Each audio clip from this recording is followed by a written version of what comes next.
Hey community, welcome to our sermon podcast for wanderers, seekers, and thinkers, for deconstructing and reconstructing.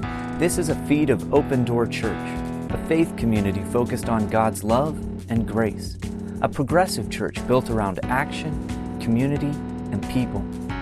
We've got a guest speaker with us this week, so enjoy a fresh perspective and check back often as we're posting new content every week.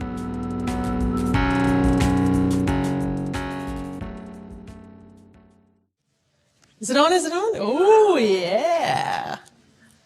Let me move this somewhere. Last night I knocked my tea over, so. Okay, we're good. Because I'm sure I'll do that. I'm super klutzy. Oh, my word.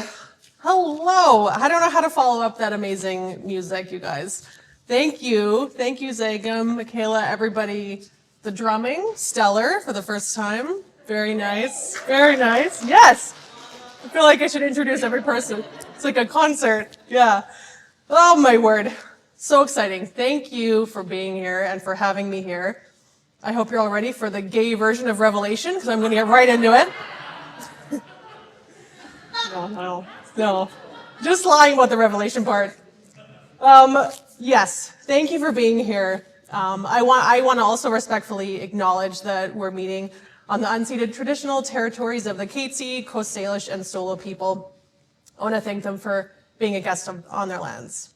So as some of you know, 13 days ago, I became a published author-illustrator with my book, yes, still Stace, My Gay Christian Coming-of-Age Story. It's quite a long title.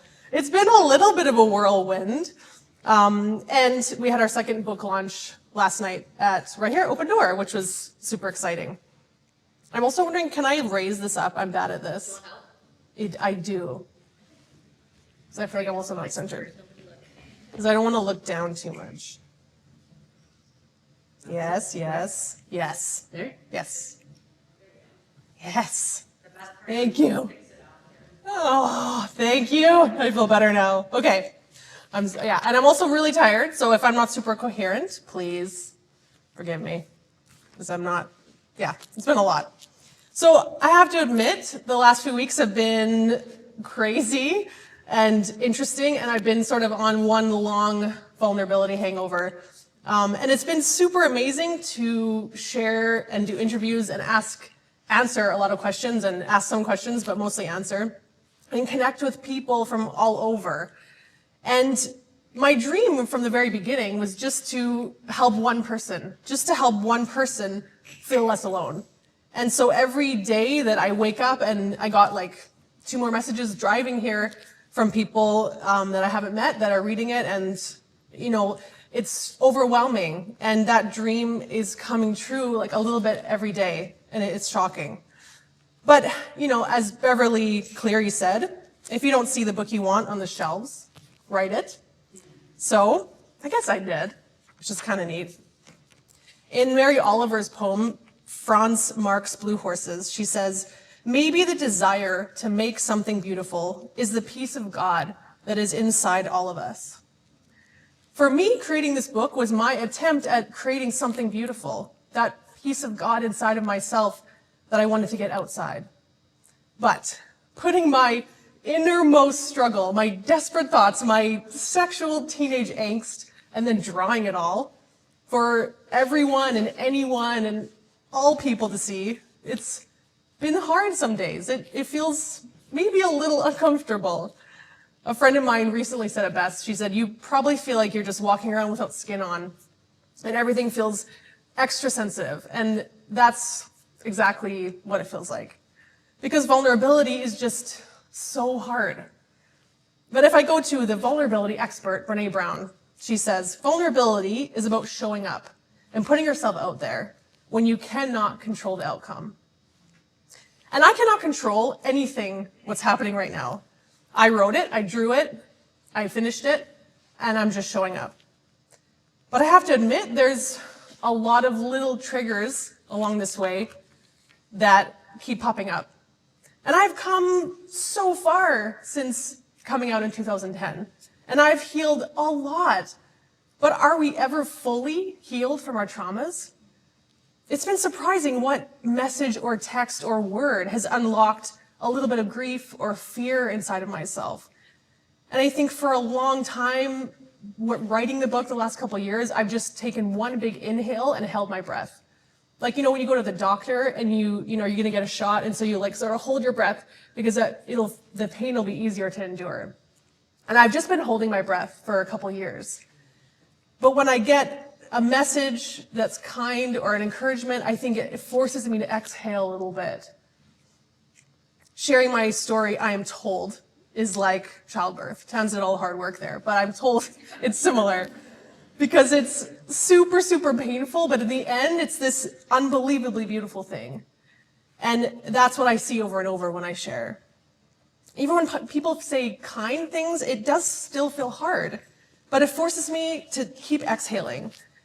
Or maybe it's just that younger Stace is seeing herself reflected back, and that grief is a long time coming. I've just thought a lot lately about younger Stace, and I definitely see her coming back to me in all the messages from people I get. After all, the book was written for her. It was called Dear Younger Gay Me until we got a book deal and it expanded, and then the publisher changed it to Still Stace.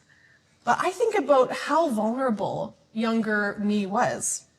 Back then, I went to all the church camps, I went to all the Bible classes, I went to all the youth groups, I had all the Christian friends, I prayed all the sinner's prayers every day.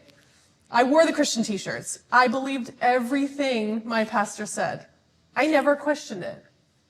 The pastors, the church, the Christian life was my ultimate guide in getting out of hell free. But I never realized how vulnerable I was until I woke up one morning and realized, oh, I'm on the other side of that fence. I was one of those people. I was one of those lost sinners.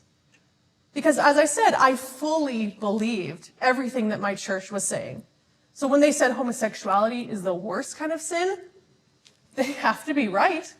It must be the worst. It was so big, I couldn't even talk about it. I couldn't even think about it. I just had to ignore it. So for many years, I came to church and I just silently ached inside because the place that had once loved me and filled me up now reminded me that if I gave in to these feelings, that my very existence would devastate God. I was so vulnerable for so many years. And there are so many kids and teens and people in that same place today. They're vulnerable, they're aching, they're lonely. They wish the messages that they were hearing are different. They look everywhere for a little bit of hope. And we have a responsibility to send out a different message. And while I've come a long way since my 13-year journey of wrestling with my faith and sexuality, still some moments I can't believe I'm here. How did I hold on? Why didn't I give up? And people have asked me that a lot in the last couple of weeks, and I don't really have an answer. I don't know how many times, but I know there were many times that I wondered if I could go on. Maybe I should just give up. How many times I prayed and I cried and I wished for just one person who would speak hope to me. Not speak down to me as someone struggling with sin, because often those conversations had a really big asterisk.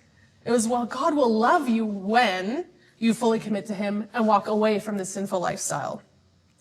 That wasn't the message I needed. That message made me not want to live. That message was not the right one.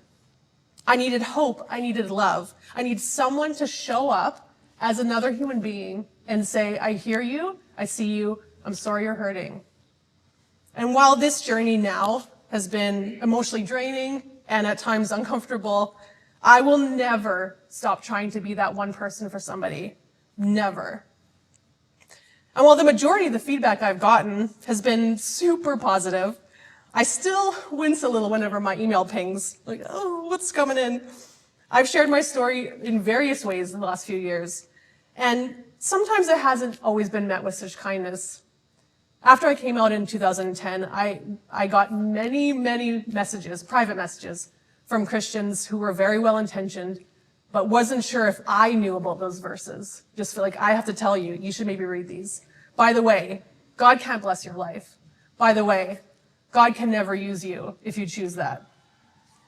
I think I might disagree today a little bit. Thank you. One time a few years ago, I was at a rather conservative convention, and I shared about how we need to be there to love and support our LGBT youth because they are in our churches. They're in every church. They are seeing and they're hearing and they're feeling how we love them and how we don't love them. Because I was there, I was one of them. I did not feel love. I felt shame and I felt loneliness. And I shared that now I feel like God supports and loves and celebrates who I am in all of my gayness and my faith. And afterwards, a lady came up to me, and she had a very angry face, and she said, "How are you going to answer to God one day when you're down here building his gay army against him?" And I wish now, looking back, that I could have said, well, at least they'd be well dressed. But at that time, it really shook me. It was early days of me sharing my story. And it's really scary to stand there when someone is so certainly against you. Vulnerability is hard and scary. And after moments like that, sometimes I thought, I don't know, I'm not sure. Should I do this? I don't know. Why should any of us do this? Why should we put ourselves out there? It's scary. But have you ever asked yourself, what is the ripple effect of sharing your pain? This beautiful quote that Tam's found around the release of my book, it says, "Your heartache is someone else's hope. If you make it through, somebody else is going to make it through. Tell your story." It's from Kim McManus. And let me tell you, if I have learned one thing the last few weeks, it has been astoundingly this, that my heartache is someone else's hope. Your heartache could be someone else's hope. What a profoundly healing concept. Here's a couple private messages to prove it. Thank you for telling our story. I can't stop crying. Tears of reality that my heart is on paper. Your story resonates on so many levels with me. I struggled for years about God's love for me as a gay woman, all because of what I heard from the pulpit. Until I realized God loved me as a person, it had nothing to do with me being gay. Continue your reach. You're making a bright difference in many hearts. For decades, I longed to be a bridge builder. Where I used to live, there were 2 trees along the path where I hiked, 2 immovable oaks that I could just barely touch with my fingertips. I would pray each time that I hiked that somehow I could be a bridge between these 2 communities, the gay church and the church. These messages bring tears to my eyes every time I read them. Vulnerability brings healing. Now, this is 2021, and so we got to talk about those trolls on the internet, because they are not going away, especially in places like the Facebook comments. An article about me and my book ran in various newspapers, and then ran in the Chilliwack, an Abbotsford newspaper, and it went onto Facebook. And I made a rule early on not to read Facebook comments, but I did happen to see a couple. They're all pretty much the same. It's a lot of anger. It's a lot of judgment. It's a lot of certainty. Why doesn't this author actually read the Bible and understand you cannot be gay and Christian? The God I know would not allow this. Reminds me a little bit of the gay army lady, and it stings a little. Can I ask, why is it so easy to be mean online? Why is it often our first reaction is to fear and get angry at something we don't understand? Why do we hate what we think is different from us? I'm going to quote Brené Brown again, and I'm not going to apologize. She says, "Don't grab the hurtful stuff from the cheap seats and pull it close. Don't pull it anywhere near your heart. Just let it fall to the ground. You don't even have to stomp it or kick it. You just got to step over it and keep going. You cannot take criticism and feedback from people who are not being brave with their lives. It will just crush you." Preach. The trolls will always exist. That's okay. I will keep on sharing my story because the reality is it's needed.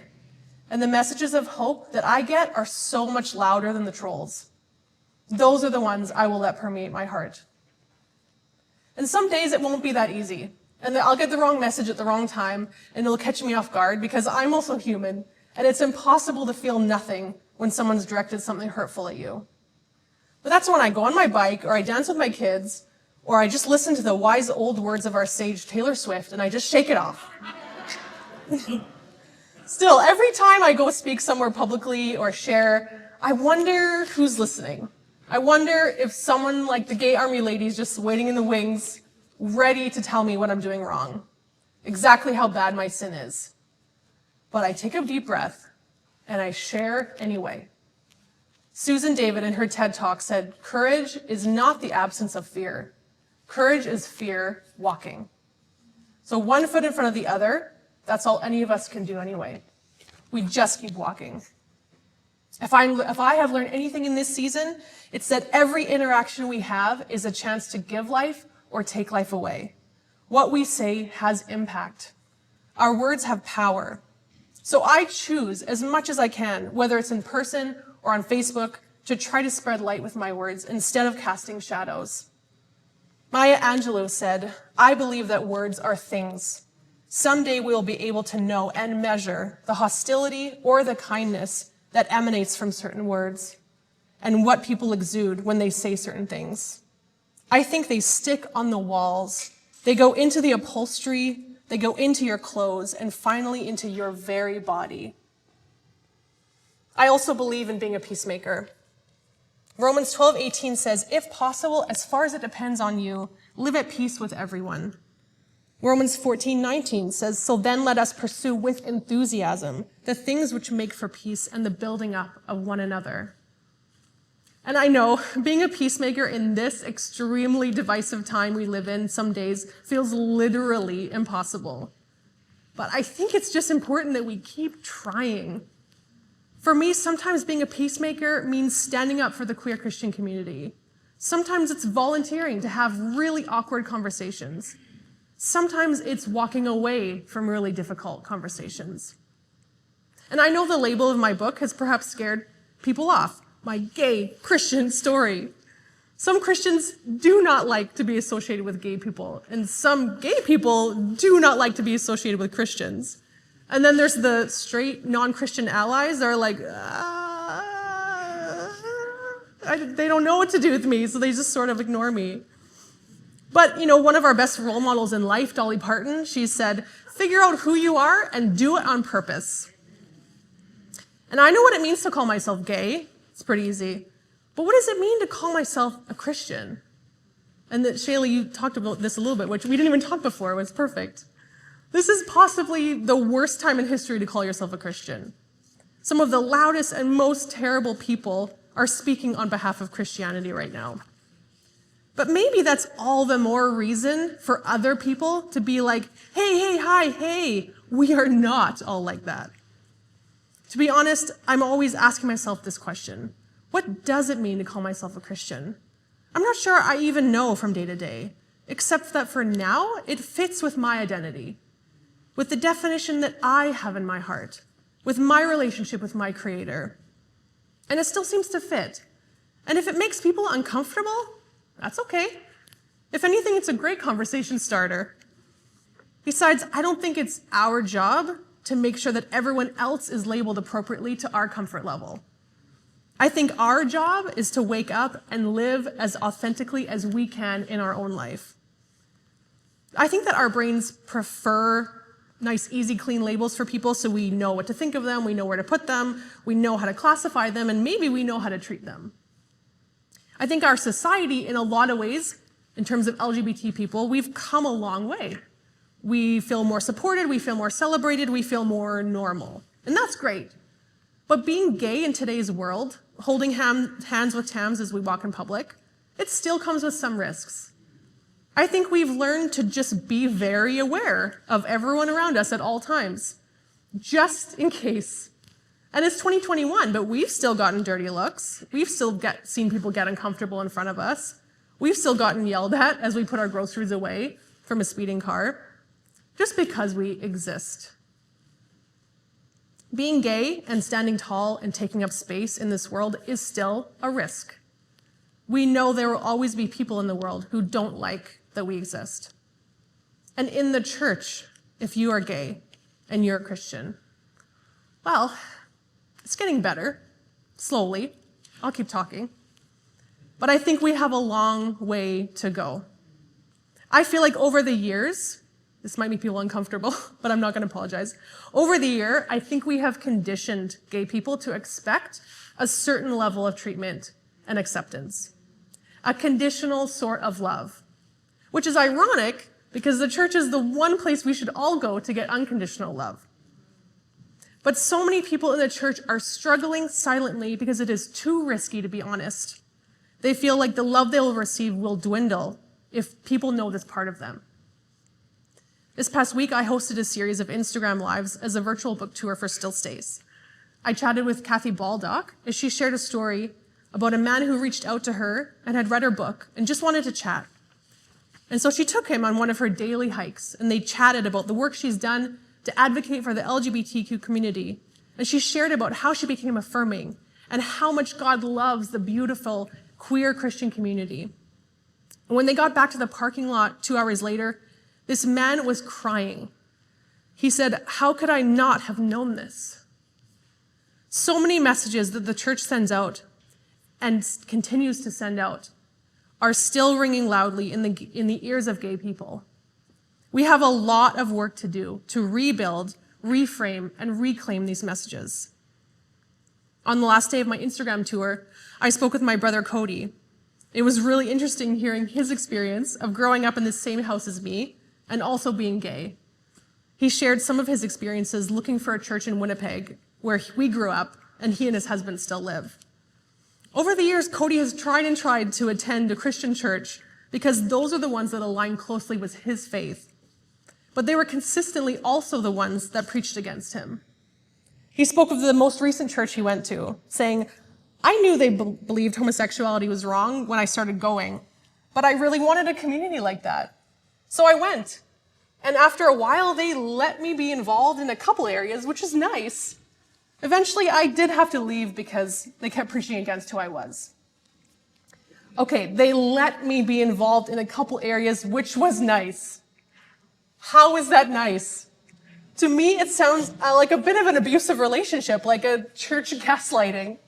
We have been conditioned to expect this and to even be grateful for a minimal amount of inclusion. Here, why don't you help with PowerPoint? But heads up, those next few slides are going to be talking against you.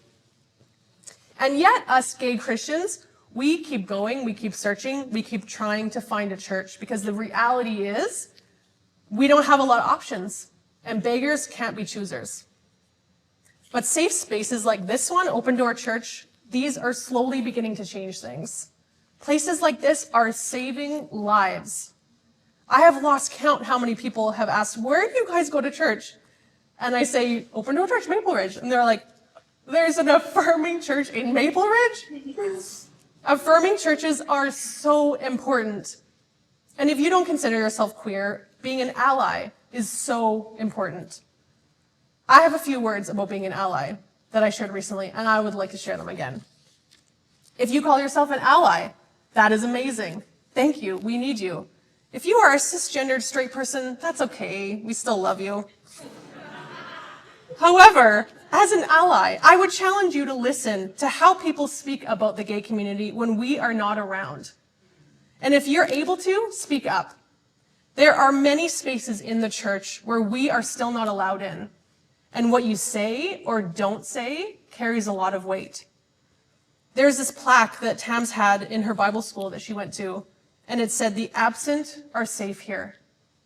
If you're an ally, your work is most important in those spaces which we are not. A word of caution for those of you who are allies and want to dismiss the church and all Christians because of their treatment of the LGBTQ Christian community. Listen, I get it. I know there are years and years of hurt and trauma and that people cannot recover from. And some people need those strong boundaries to stay away from church, and I don't want to ignore or diminish that. But some people are looking for that small opening, for just a bit of gentleness to have a conversation, for a chance to heal. Like, maybe God doesn't hate me. Maybe I can revisit being part of a flourishing church community again. Let's remember that, like all of us, our experiences are just a myriad of grays, And if we keep our hearts and hands open, maybe we can connect with our faith and with each other again. Because honestly, when I look back on my journey and see where I am today, I have no choice but to believe in miracles. And Albert Einstein said, there's only two ways to live your life. One as though nothing is a miracle. The other is as though everything is a miracle. I hope you don't mind, but to end my time, I would love to share a blessing that I have written recently for the LGBTQ Christian community. And when I was writing this and thinking about sharing it, my first instinct was to apologize that this was not for everybody. But you know what? I'm not going to do that. I believe it's important to carve out moments of restoration and healing, specifically in church settings and specifically for a marginalized group of people who have endured years of trauma, hurt, and neglect. Because I know there are still people out there who have not felt seen, who have not been heard, who do not know that their existence is beautiful, who do not feel that they are worthy of a blessing. So to my queer friends, this is for you. A blessing from my LGBTQ Christians. My magnificent, wondrous, creative, effusive, queer friends of faith. May you feel so thoroughly and perfectly loved as you are in this moment. May you feel that love resting solidly in your soul, taking root in each step you take, spreading like glorious light in each word you speak. May the quiet dreams that you cannot speak find a place of solace and rest. May the loud dreams that you cannot contain take flight with intensity and passion. May the pain that you have endured become the salve for someone else's wounds. May the hope you see in the distance begin to flood into all the dark spaces like the warm morning sun.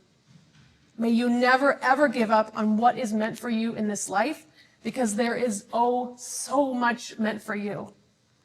Be beautifully queer, be full of faith, be holy, beloved. Be you. Thank you, my friends.